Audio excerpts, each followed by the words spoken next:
ফার্স্টেই তোমাদের কাছে সামনে নিয়ে আসি, এটা হলো লাউ পাতা ভর্তা আর লাউ শাক ভাজি আর এক স্টাইলের ডিম বোনা। আমি যেভাবে করি এভাবেই তোমাদেরকে দেখানোর চেষ্টা করবো। তো চলো, এখানে আমি তেলটা গরম করে নিয়েছিলাম। এখন আমি ডিমগুলো ভাজা নিব ভালো করে। ডিমগুলো একে একে দিয়ে দিলাম। এখন সুন্দর করে দেখো, আমি সুন্দর করে ভাজা নিচ্ছি ডিমগুলা। এখন আমি সুন্দর করে তুলে নিব ডিমগুলারে। ভাজা হয়ে গেছে, তুলে নিলাম। এখন এই তেলে আমি দিয়ে দিব পেঁয়াজ কুচি। পেঁয়াজ কুচিটা দিয়ে দিলাম। এখন আমি একটু নাড়ায় চাড়ায় নেব। আর আমি এখানে দিয়ে দিলাম লবণ, জিরার গুঁড়া, হলুদ, কাঁচামরিচ বাটা একসাথে করে নিয়ে এখন ঢেলে দেব। ঢেলে দিয়ে এখন আমি এটা একটু মিশিয়ে নিব।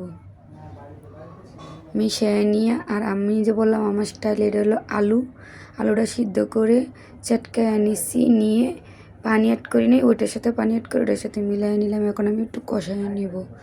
কষায় লাড়া চাড়া একটু ডাইকে দিলাম যাতে এটা কষানো হয়ে যায় ভালো মতো। এখন দেখো ঢাকনাটা তুলে নিই, দেখো তেল ছেড়ে দিছে। কষায় নিলাম ভালো করে। কষায় নিয়ে এটার ভিতর দিয়ে দিব একে একে ডিম। সেই ডিমগুলো দিয়ে দিলাম। দিয়ে এখন আমি ভালো করে একটু মিশিয়ে আবারও ঢাকা দিব কিছুক্ষণ কষানো।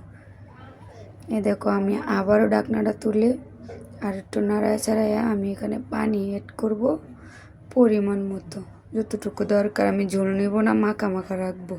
লাস্টে তোমরা দেখতে পারবা। আবার ঢাকা দিয়ে দিব কিছুক্ষণ কষানোর জন্য। তো এই দেখো ঢাকনাটা তুলে নিলাম, কষানো হয়ে গেছে আমার, ঝোল নাই, মাখা মাখা। দিয়ে দিব জিরার গুঁড়া 1 চামচ অ্যাড করে। এখন আমি জিরার গুঁড়াটাতে ভালো করে নেড়ে চেড়ে আবারও ঢাকা দিয়ে দিব কিছুক্ষণের জন্য। আবার ঢাকনাটা তুলে নিলাম। দেখো গ্যাসটা অফ করে দিব। আর আমার এটা হয়ে গেছে, দেখছো মাশাআল্লাহ। তো সবাই ভালো থাকবা, সুস্থ থাকবা।